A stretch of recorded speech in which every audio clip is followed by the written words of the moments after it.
27 ফেব্রুয়ারি মুখ্যমন্ত্রী মমতা বন্দ্যোপাধ্যায় পুরুলিয়ার প্রশাসনিক সভা থেকে মানবাজার স্টেডিয়ামের ভার্চুয়াল উদ্বোধন করেন।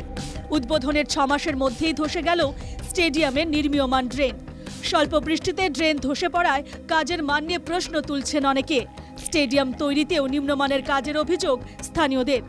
তারা নিম্নমানের ম্যাটেরিয়াল পুরো দিয়ে কাজটা করছে। যেমন আপনার হচ্ছে এই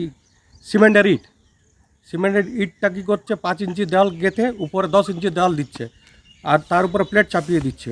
ওটা থাকবে, টিকবে আদৌ? এটা উধারে 5 ইঞ্চি করা হয়েছে, এত বড় প্রেসারটা কি আর 5 ইঞ্চিতে ঠিক হবে না।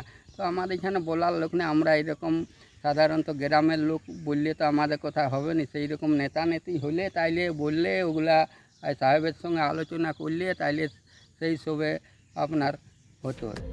স্টেডিয়াম নির্মাণে কাটমানির অভিযোগ বিজেপির, সমস্যা সমাধানের আশ্বাস পঞ্চায়েত সমিতির সভাপতির। নিম্নমানের মাল মশলা দিয়ে এটা করা এর আগেও আমরা দেখেছি, এবং এই নিম্নমানের মাল দিয়ে করার পিছনে যেটা বড় কারণ সেটা হচ্ছে কাটমানি।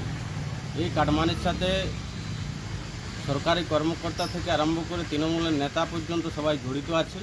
যে মানবাজার স্টেডিয়ামে যে ড্রেনটা ভেঙে পড়ে গেছে, যে ঠিকাদার করেছে তার সঙ্গে কথা বলে দেখব মানবাজার পঞ্চায়েত সমিতি। স্টেডিয়ামের পরিস্থিতি দেখতে এসেছেন, কি দেখলেন আর কেমন বিষয়টা কি বলবেন? যা দেখলাম অথরিটিকে জানাবো। মানবাজারে খেলার মাঠের অভাব, প্রশাসনিক উদ্যোগে স্টেডিয়াম তৈরি হলেও স্টেডিয়ামের কাজে অসন্তুষ্ট এলাকাবাসীর দাবি দ্রুত এর বিহিত হোক। পুরুলিয়া থেকে বুদ্ধদেব পাত্রের রিপোর্ট, NKTV বাংলা।